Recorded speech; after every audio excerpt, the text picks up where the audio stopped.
بسم اللہ الرحمن الرحیم۔ السلام علیکم دوستوں، زلزلے کے بارے میں 5 اسلامی حقائق اردو میں۔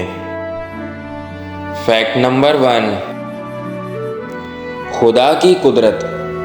اسلام میں زلزلوں کو خدا کی قدرت کی نشانیوں اور زمین پر اس کے کنٹرول کی یاد دہانی کے طور پر دیکھا جاتا ہے۔ قرآن پاک میں ان کا ذکر قدرتی مظاہرے کے طور پر کیا گیا ہے جو کہ خدا کی قدرت کی یاد دہانی کرواتا ہے۔ فیکٹ نمبر 2، زلزلے بطور سزا۔ زلزلے خدا کی طرف سے عذاب کی ایک شکل ہے۔ جب کوئی کمیونٹی اور وہاں کے لوگ گناہوں میں ملوث ہو جاتے ہیں تو زلزلے کو بعض اوقات ایک وارننگ کے طور پر دیکھا جاتا ہے۔ فیکٹ نمبر 3، زلزلے کے دوران دعائیں۔ جب کہیں بھی زلزلہ آتا ہے تو تمام مسلمان خدا کی حفاظت اور رحمت کے لیے دعائیں پڑھنا شروع کر دیتے ہیں۔ حضرت محمد صلی اللہ علیہ وآلہ وسلم نے بھی ایسی قدرتی آفات کے لیے بہت سی دعائیں سکھائی ہیں۔ فیکٹ نمبر 4،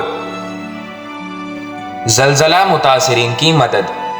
زلزلہ زدگان کے لیے خیرات اور امداد فراہم کرنا اسلام میں ایک نیک عمل سمجھا جاتا ہے جو ضرورت مندوں کی مدد کے اصول کی عکاسی کرتا ہے۔ اسی کو دیکھتے ہوئے ہر صاحب استطاعت شخص اپنے مسلمان بھائی کی مدد کرتا ہے۔ فیکٹ نمبر 5، زلزلے کی سائنٹیفک وجہ۔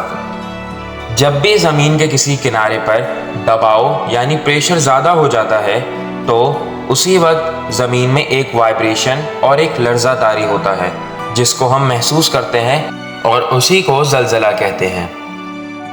یہ تھی ہماری آج کی ویڈیو۔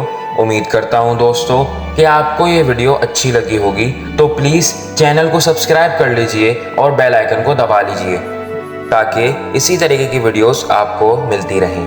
شکریہ، اللہ حافظ۔